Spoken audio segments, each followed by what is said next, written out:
करेंगे हम। वो चर्चा इस तरह से कि हरिओम, कि हमने कल एक तो प्रत्याहार थोड़ा सा समझा। प्रत्याहार बहुत बड़ा साधन है, सेतु है प्रत्याहार। कुछ लोग ये कहते हैं अष्टांग के अंदर कि यम नियम आसन प्राणायाम प्रत्याहार, ये पांच क्या है, ये बाह्य बाह्य योग है ना, बहिरंग योग है। और धारणा ध्यान समाधि अंतरंग योग है। लेकिन कुछ विद्वान लोग कहते हैं समझाने के लिए, यम नियम आसन प्राणायाम ये तो चार है, बहिरंग बाहर के योग है, और धारणा ध्यान समाधि अंतरिक, और प्रत्याहार सेतु है। प्रत्याहार वास्तव में सेतु है। धारणा सु योग्यता मन से, मतलब प्रत्याहार वो है जो आपको धारणा में ले जाता है। प्रत्याहार वो चीज है जो सब इंद्रियों को अंदर की तरफ लाता है। गीता में एक श्लोक है, सने सने ऊपर में बुद्ध्या धृति ग्रहीतया। बहुत ही धीरे धीरे आप ध्यान में बैठते हैं ना, तो ध्यान में आज करा नहीं पाए, ध्यान में जब बैठते हैं तो हमें यहाँ पे कंसंट्रेशन कर लेना है। 2 मिनट कर लीजिए, आराम से बैठे हैं, सभी लोग बैठे हैं, अपन करते हैं। सारा ध्यान ले आइए श्वास प्रश्वास पर, रिलैक्स हो जाइए, रिलैक्स हो जाइए।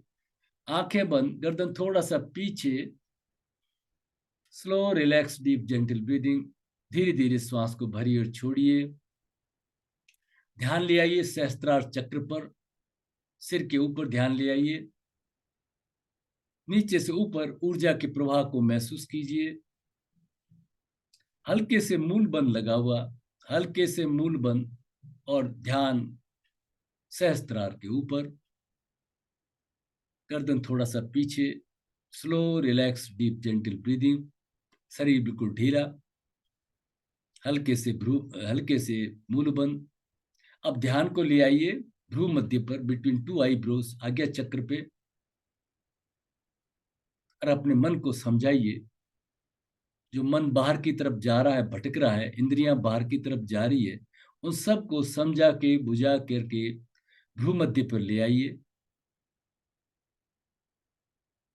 अगर नहीं आता है तो शुरू में आप एक ओमकार का उच्चारण कर लीजिए, ओम।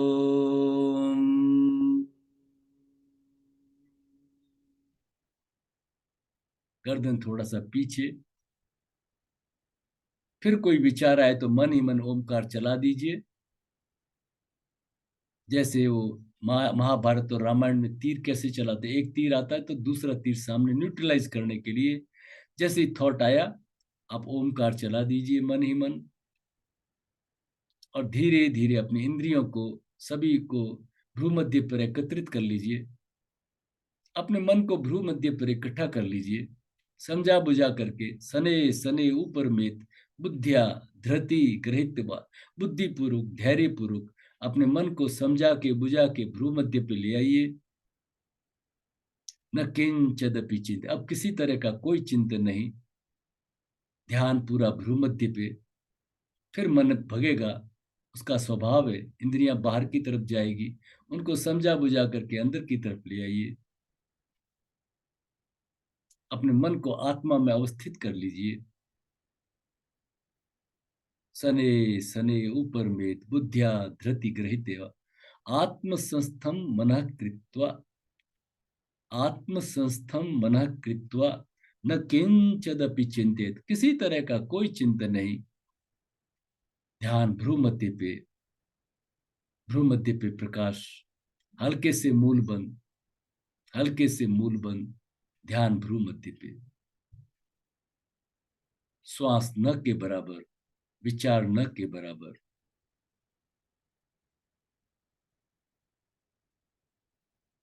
ध्यान भ्रू मध्य पे, हल्के से मूल बंद।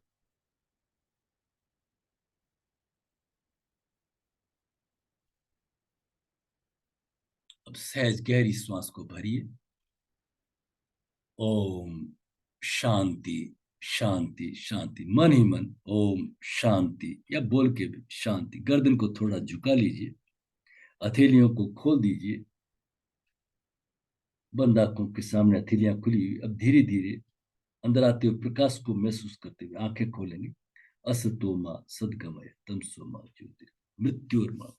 दोनों हथेलियों को आपस में रगड़ के चेहरे पे, आंखों पे, गर्दन, ओम शांति, सारे शरीर प्रकाश को अनुभव करो। तो ये ध्यान का एक छोटा सा हमारा तरीका है।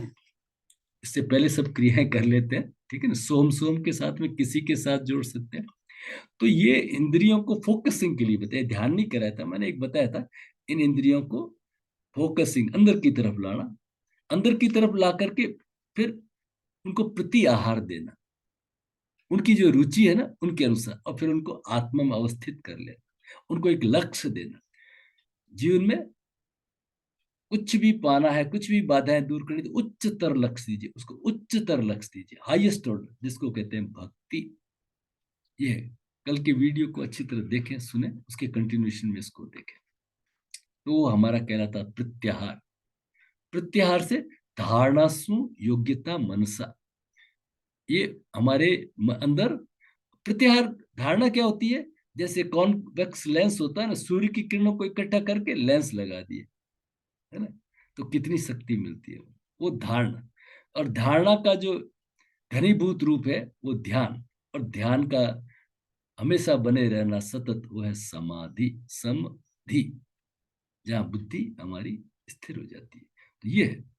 तो ये स्थितियां करके फिर हम अपने देवज्ञ बनने का वगैरह का हम कार्य करेंगे।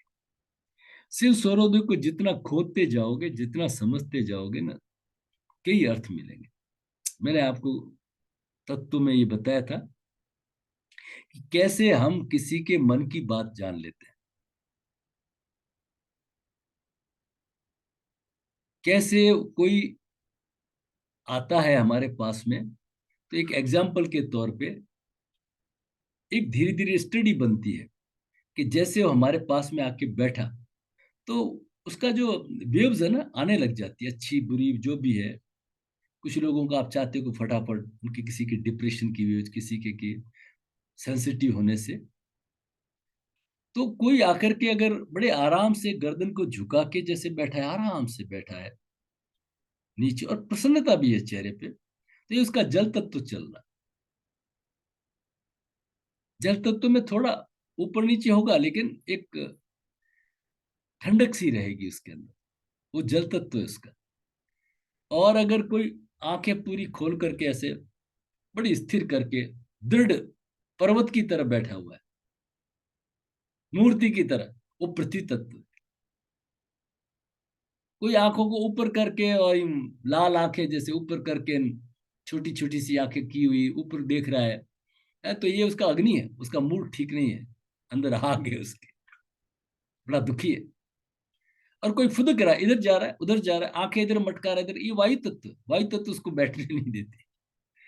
10 सवाल करेगा, ये क्यों रखा है, ये आपने पंखा ऐसे क्या लगाया है, इधर जाएगा उधर जाएगा, अरे तुम आए हो अपना काम करो ना भाई, बैठ जाओ। बहुत प्रश्न करेगा। उसका दोस्त नहीं, उसका वायु तत्व। और आकाश तो शून्य वदेत, ये एक श्लोक नंबर जो है 180 जो है, हमने इस रेफरेंस में पढ़ा था, है ना। क्या पढ़ा था हमने? पृथ्वी यहाँ मूल चिंता। अब वो हमारे सामने आया ना, तो उसका क्या हिसाब रहता है उसको हम देखेंगे। अब वो उसके मन के अंदर क्या है, एक तो आपने पोस्चर से देख लिया, और नहीं तो आप उसके मन को पढ़ सकते हैं, स्पष्ट पढ़ सकते हैं। 2 मेथड, 3 मेथड, 20 मेथड हो सकते हैं। एक आपको बताया था टीवी स्पेक्ट्रम बनाने का, ये आज्ञा चक्र को जगाना, 100, 99, 98, 97, और आप पर्दा जा रहा है, इसको एक्टिवेट करना। ये मेथड है डिस्टेंट हीलिंग से लेकर के किसी के मन की। आप पहले अपने स्क्रीन पे अपने स्वयं को पढ़ पाओगे, फिर दूसरों को पढ़ पाओगे, और फिर इससे कनेक्टिविटी हो जाएगी। ये आपका तरंग से उससे जुड़ जाएगा, उसके माइंड में जो भी है आपको मिलने लग जाएगा। इसको एक्टिवेट करना, एक मेथड तो ये हो गया। दूसरा मेथड, आपने इस तरह से ध्यान वगैरह किया, अब देवज्ञ का कार्य कर रहे हैं, आपके पास में कोई आके बैठा, उसके आके बैठने से आपके अंदर तरंगे बदलेगी, आपका तत्व बदलेगा। क्या बदलेगा? तत्व। ठीक है, तो मैं बताता हूँ, कई लोग जैसे ऐसे बैठे रहते हैं इस तरह से, तो वो क्या करते हैं, अपने तत्व को देखते हैं, ठीक है ना। बीच में से आ रहा है, नीचे से आ रहा है, इस अंगुली की तरफ आ रहा है, नीचे की तरफ, है ना, इस तरफ, है ना, इस तरफ आ रहा है, अंदर की तरफ आ रहा है, ये जल तत्व आ गया, थोड़ा बीच में आ गया, हल्के से पृथ्वी तत्व आ गया। है ना। अगर इधर उधर फैल रहा है वायु तत्व है ना। और थोड़ा सा ऊपर की तरफ ही जा रहा है तो अग्नि तत्व है। आकाश के अंदर तो उसके पास में आने से आपके तत्व बदलेंगे, और आपका जो तत्व है ना वो उसका विचार है।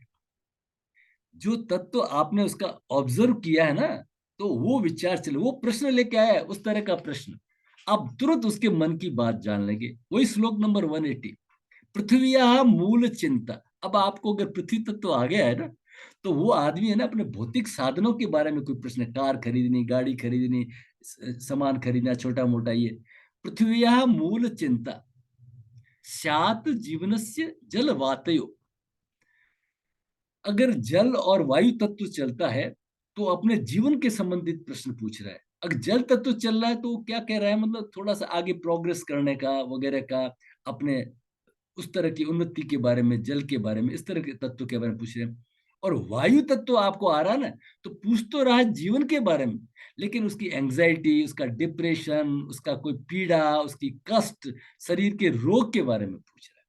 पृथ्वी मूल चिंता शात जीवन से जलवाति। जल का मतलब क्या है कि वो आप अपनी कोई प्रोग्रेस के बारे में, स्वास्थ्य लाभ अच्छा है फिर भी और क्या बेटर करें अपने, इस तरह से पूछेगा। और लेकिन वायु तत्व आ रहा है तो पूछेगा तो अपने जीवन, तो उसका जीवन कैसा है, दुखी वाला जीवन है, एंजाइटी का, डिप्रेशन का, उस तरह के जीवन के विचार है। ठीक है ना। और अगर आपको अग्नि तत्व आ गया, तेज सा धातु चिंता, तो वो क्या है, मनी मैटर्स की और मेटल की बात कर रहे हैं, मेटल एंड मनी मैटर्स। तेजसा धातु चिंता शून्य आकाश तो वदित। आकाश तत्व आपको आ गया है तो समझिए कि वो, उसको कुछ भी नहीं चाहिए, वो मगन है अपने इजी में, ज्यादा कुछ नहीं है, वो अपना शांत है, अध्यात्म उन्नति वगैरह के बारे में पूछ रहा है। तो कहने का मतलब क्या है कि है तो हमारे तत्व कौन सा चल रहा है उसको जानने के, लेकिन अगर वो हमारे पास में आता है ना, आप देवज्ञ की भूमिका करते हो, तो आपका तत्व का परिवर्तन हो जाएगा। ठीक है ना। तो इस तरह का हम किसी के भी मतलब उसके विचार को हम जान सकते हैं। ठीक है ना। तो होता क्या है, दरअसल में है क्या, मतलब सबसे बेस्ट तरीक बात तो ये है कि भाई एक कहावत आती है, नो दाई सेल्फ। सुकरात के वर्ड है, लेकिन सुकरात से तो 6000 पहले साल पहले हमारे था कि स्वयं को जानो, मैं कौन हूं। ये हमारे सेकंड पार्ट की यात्रा रहेगी, एडवांस जब हम करते हैं, कभी कई महीनों से कर पाते हैं मुश्किल से, तो उससे में ये यात्रा शुरू थी, मैं कौन, नो दाई सेल्फ। मतलब अगर आपको किसी को जानना है ना, तो सबसे पहले जरूरी कि आप खुद तो अपने आप को जानो, मैं कौन हूं। अभी आप जो है ना, वो आपका असली स्वरूप नहीं है। अभी हम आगे पढ़ेंगे नेक्स्ट। अभी हम पंचकोश से लिपटा हुआ है, पंचकोश से लिपटा हुआ है। ठीक है ना। हमारा सही रूप नहीं है हमारे सामने। एक वो गालिब का शेर है ना, तमाम उम्र उस इस गफलत में गुजार दी गालिब, धूल चेहरे पे थी और हम आईना साफ करते गए। इसका उल्टा भी है, मतलब कि हम जैसे चेहरे को देखते हैं तो हमें दाग नजर आते हैं, तो दाग दर्पण पे थे और हम चेहरे पे क्रीम लगाते गए। कहने का मतलब इल्यूजन, एक तरह से हम जो है वो हमारा वास्तविक स्वरूप हम नहीं जानते। हम ये भी नहीं जानते कि हम शरीर है का आत्मा, ये भी तो नहीं जानते ना, मतलब।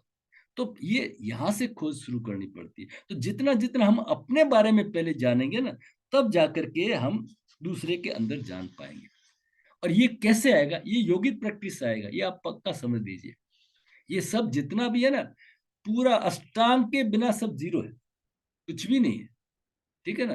पहले यम नियम का थोड़ा सा डिसिप्लिन का, प्राण नेति धोती अर्थ शुद्धि क्रियाओं से चलेंगे, आसन करके शरीर को मजबूत बनाएंगे, क्योंकि जब आप प्राणिक एनर्जी को जब बढ़ाएंगे ना, सूक्ष्म शरीर को, तो उसको झेलेगा कौन, झेलेगा तो शरीर ही ना, मतलब मजबूत शरीर के बिना प्राण नहीं पकड़ पाएंगे।